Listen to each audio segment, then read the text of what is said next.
des 50% de TO. C'est l'objectif que je me donne pour le réseau sur la fin du mois de mai et sur le mois de juin.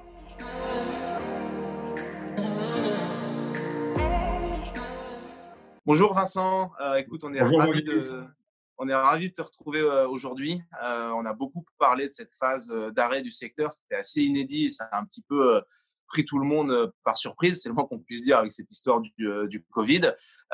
Aujourd'hui, je vois que vous avez beaucoup d'initiatives et de réflexions pour la phase de réouverture, parce que Macron dit généralement on a l'urgence, la résistance, c'est sur quoi on va rentrer maintenant, et puis la relance qui sera plutôt en septembre.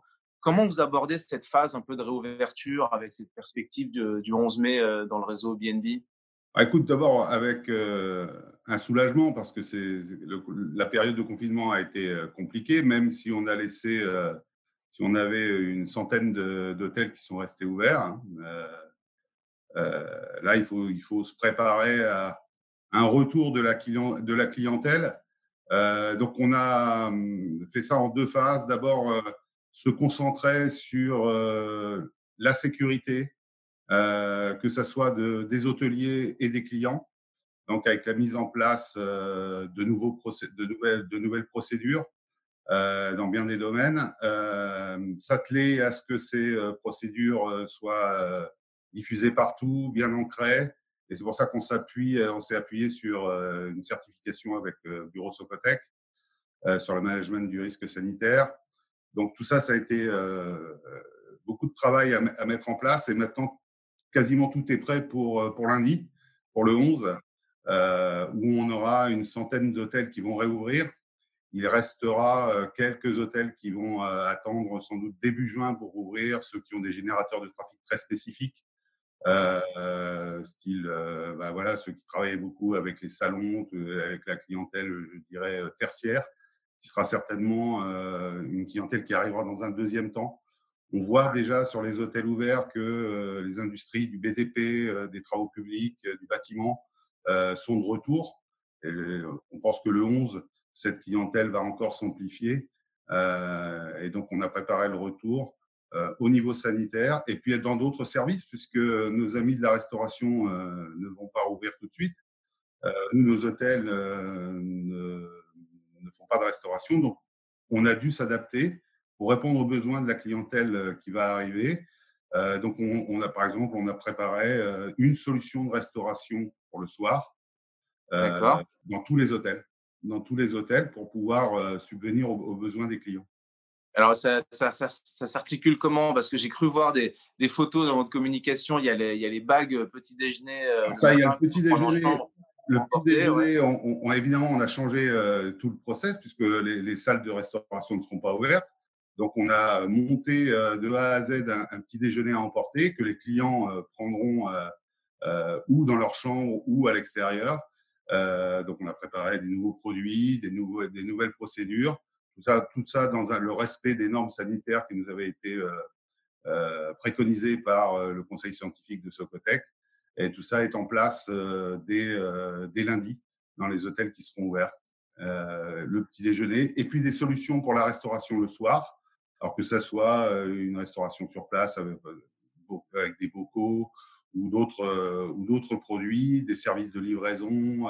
Voilà, tous nos hôtels pourront accueillir des clients qui pourront se restaurer le soir aussi. Et ça, c'est très important parce que dans la mobilité, la restauration est un élément important. Ouais. Et aujourd'hui, on est obligé de se débrouiller et d'apporter une solution nous-mêmes puisque nos amis restaurateurs ne seront pas là pour nous accompagner. Ouais. Ouais, dormir, c'est bien, mais dormir le ventre vide, c'est un peu plus désagréable. Donc en tout cas, les clients Sur vont. une semaine, ça peut être long, hein. Ouais, c'est sûr.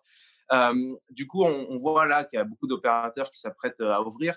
Chez vous, à partir du 11 mai, ça va représenter combien du réseau en France On de aura hôtels? le 11 mai, on aura 75% du réseau ouvert. Et je pense que d'ici le 2 juin, on sera à 95%. Il y a des hôtels qui resteront malheureusement fermés. Je prends un exemple, l'hôtel de Disneyland. Ouais. De Disneyland Paris, on va attendre que les parcs réouvrent parce que c'est son seul générateur de trafic. Donc, c'est des hôtels très particuliers qui resteront fermés. Et j'espère que fin juin, tout le parc les 100% du parc seront rouverts. D'accord. Là, tu parlais des clientèles du BTP, notamment, qui étaient déjà un petit peu là et puis qui vont revenir, davantage. C'est quoi un petit peu votre projection? Est-ce que tout le monde a essayé de sortir sa boule de cristal et d'essayer de voir quels vont être un peu les flux de demande, les flux de clientèle qui vont arriver dans ces premières semaines du déconfinement? Vous tablez sur quoi en termes d'activité? Nous, écoute, aujourd'hui, sur nos hôtels ouverts, on fait 25%, 25%, 30% de TO. On espère qu'avec le retour de la clientèle, de façon plus massive de la clientèle bâtiment et travaux publics, on espère pouvoir aller à 30-35% de TO sur la première semaine.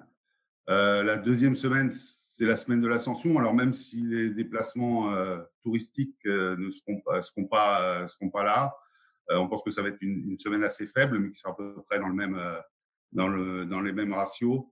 Et puis là, le vrai redémarrage, on l'attend pour le 25 mai. Ouais. Et Là, si tu veux, j'espère que toute la clientèle, je dirais notre cœur de clientèle, c'est la clientèle business, PME, et je pense que là, on aura une vraie reprise. Est-ce qu'on attendra la barre des 50% de TO? C'est l'objectif que je me donne pour le réseau sur sur la fin du mois de mai et sur le mois de juin. d'accord, bon, en tout cas, c'est plutôt des perspectives, même si c'est pas l'activité dont on avait l'habitude, il y a encore, quelques semaines, ça paraît déjà un bon Non, bah, ça objectif. serait le signe d'un bon démarrage de l'économie, de nos clients business.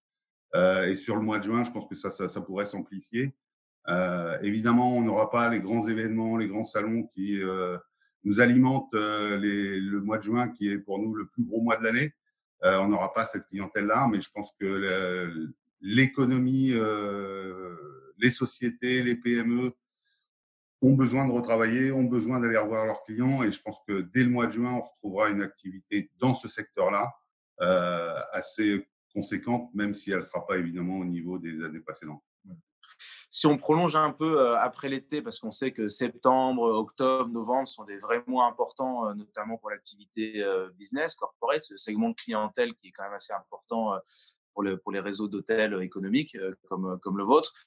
Évidemment, on n'a pas de réponse, on est tous un peu dans l'expectative, mais toi, est-ce que déjà tu as un premier sentiment sur cette rentrée, à faire à partir de septembre jusqu'à la fin de l'année? Écoute, moi, je suis assez optimiste.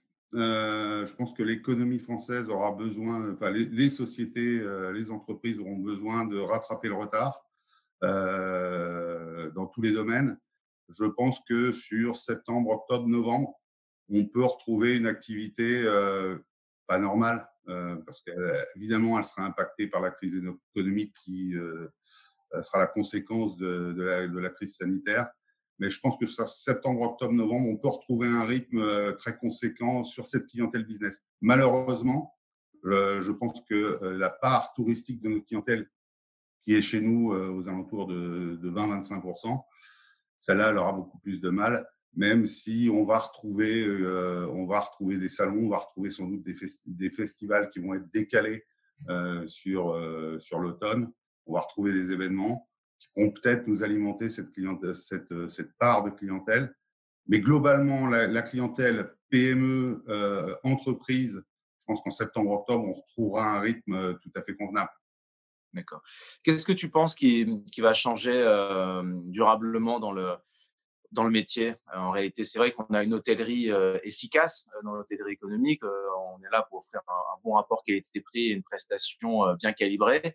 Est-ce que cette crise du Covid, va amener des changements de comportement? Est-ce que vous avez des réflexions aujourd'hui, sur ces questions-là? Écoute, moi, je pense, et on a fait un sondage avec OpinionWay, c'est vrai qu'un des critères de choix de la destination, ça sera la sécurité sanitaire.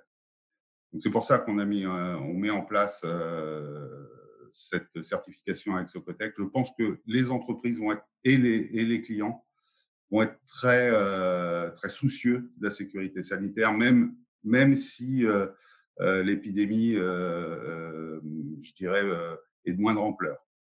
Ça va rester inscrit dans les gènes. On l'a vu dans d'autres secteurs comme la restauration quand il y a eu des grandes crises sanitaires. Ça reste inscrit dans le choix des clients. Donc, je pense qu'il y aura ce côté sécuritaire qui va rester ça. Alors, on ne va pas transformer nos hôtels en service de réanimation, loin de là. C'est pas le but. Il faut garder quand même cette convivialité, ce sens de l'accueil qui est la base de l'hôtellerie et qui est très fort chez B&B. Donc, on va essayer de garder ça parce que ça sera aussi un moyen de sécuriser le client, c'est de garder cette qualité d'accueil, mais évidemment encadré dans des procédures beaucoup plus lourdes pour l'hôtelier, mais qui rassurera, qui réassurera le client. Et je pense que ça sera au moins dans un certain temps le critère numéro 1 du choix de la clientèle entreprise. Et puis, il faudra aussi, je veux dire, amener un petit plus dans l'accueil parce que ça sera très important. Ça sera très important que les clients se sentent bien, se sentent évidemment en sécurité, mais qu'ils retrouvent l'atmosphère des hôtels B&B qu'ils avaient connus avant la crise. Justement, j'allais te poser cette question. On sait que notre secteur, c'est de l'investissement, mais c'est aussi de l'humain. Vous avez dû quand même, j'imagine, avoir une communication, une proximité au niveau de ceux qui font le service au quotidien, ceux qui sont en contact avec les clients, qui étaient dans une période difficile et puis maintenant qui doivent se mobiliser pour faire ce qu'ils aiment, accueillir les gens et être à leur disposition. Comment ça s'est passé, ce volet un peu humain au sein de votre réseau? Bah, écoute, on a été très en contact du réseau, hein, alors, notamment par visioconférence, mais aussi par téléphone. Je pense que les opérationnels de B&B ont été en contact quasiment tous les jours ou tous les 2 jours avec les hôteliers, notamment ceux qui sont restés ouverts, parce qu'il faut quand même souligner l'engagement des hôteliers qui sont restés ouverts dans une période où il y avait plein d'incertitudes, beaucoup moins de certitudes qu'aujourd'hui. Il y aura sans doute moins de certitudes que demain. On avait adapté nos procédures en urgence. On leur avait fourni du matériel de protection, des procédures de protection qui n'étaient pas encore celles qu'on va mettre en place là, à partir du 11 mai. Mais il faut souligner ça parce qu'ils se sont engagés pour de la clientèle classique qui avait encore besoin de mobilité. Et puis aussi l'engagement sur l'accueil de personnes fragilisées, de soignants, d'une clientèle, je dirais, très spécifique qu'on n'a pas l'habitude d'avoir dans nos hôtels. Il faut souligner cet engagement. On les a tous les jours au téléphone pour les accompagner. On essaie de leur apporter le plus je dirais, de logistique possible.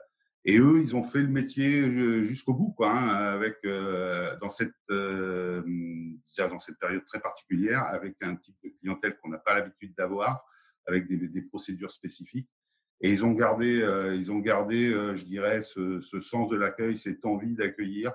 Et on a des expériences formidables, mais qui marqueront l'histoire de ces hôtels, l'histoire de ces hôteliers, l'histoire du réseau.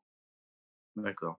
Bon, en tout cas, merci beaucoup d'être un bel exemple du cœur qui fait battre cette profession, parce qu'au fil des entretiens qu'on peut faire depuis le début de cette crise, une chose est sûre, c'est qu'on voit que tous les gens du secteur, de notre belle industrie, restent malgré tout mobilisés, sensibilisés et ont beaucoup de courage. En tout cas, je pense que tout le monde vous tire son chapeau sur la façon dont ça a été géré et surtout bon vent pour la reprise. Merci beaucoup, Vincent, Écoute, d'avoir merci partagé ces Vangelis. éléments. Puis, tu sais, il y a eu quand même quelques satisfactions.